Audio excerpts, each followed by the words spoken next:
energy. The drums were already fading when Zinara slammed her door shut and stormed into the dusty square. Women with baskets balanced on their heads streamed past her, feet quick, faces set toward the farmlands. No one stopped.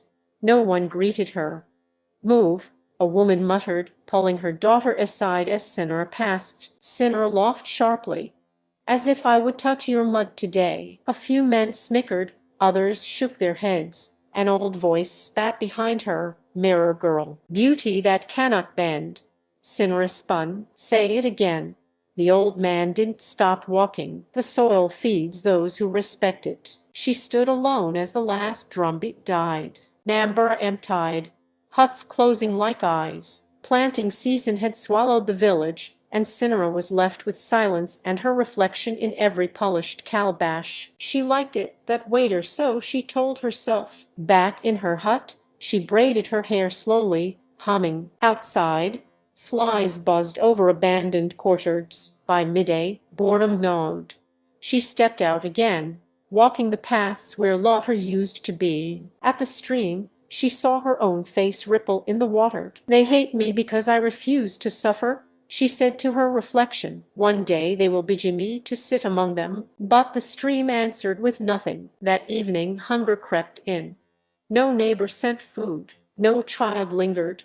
Zinara's pride cracked, just a little. She packed a cloth bag and muttered, "Elohim will know my worth." The road to her mother's village was long, but Zinara walked with her chin high. When she arrived, voices greeted her before faces did. "Zinara," a woman cried.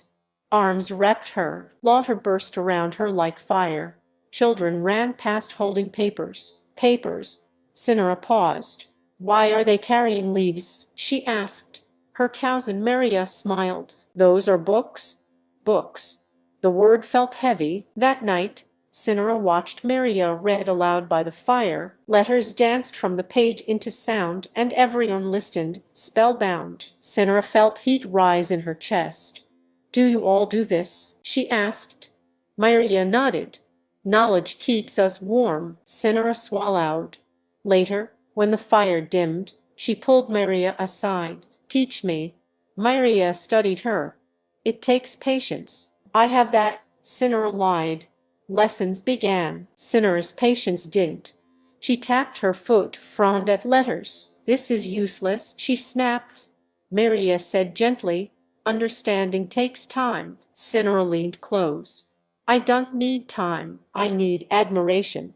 Teach me what sounds powerful." Maria hesitated. "Zinara, please, just for now." And so the lie was born. Zinara memorized phrases like charms. She rolled the words on her tongue, practicing confidence. When she returned to Nambara with Maria, whispers followed her steps. She stood before Oba Kailash days later, voice steady. "I have learned the language of wisdom." The court murmured.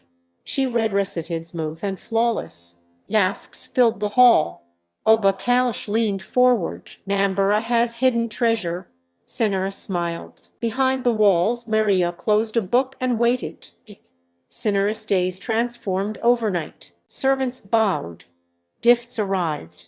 Villagers who once crossed the road now crowded her doorway. "Read this for me," they begged. "Speak to the king for us," others pleaded. Zinara lifted her chin. Patience. In a quiet room behind her hut, Maria worked until her fingers ached. Each night, Zinara swept in, demanding, "What must I say tomorrow?" Maria sighed. "You must learn." "I am learning," Zinara snapped. "Learning how power works." Weeks passed. Zinara's words grew bolder, her pride heavier. She stopped thanking Maria. She forgot to lower her voice. One afternoon, laughing, she said, "Without you, I would be nothing." The walls heard. That night, servants whispered. By morning, drums summoned the village. Zinara's stomach dropped as guards led her to the court. Oba Kailash's voice thundered. "Speak the truth." Silence crushed her.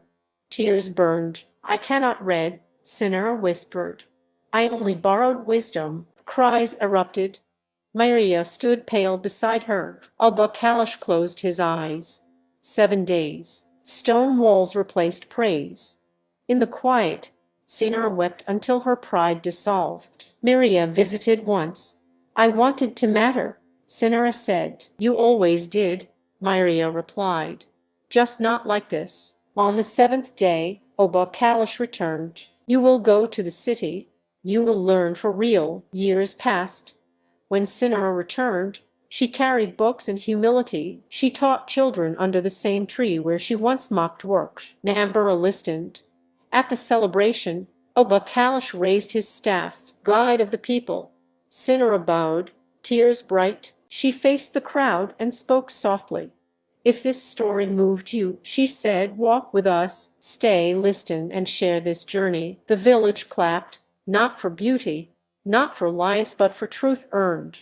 Please don't forget to like, comment, and subscribe.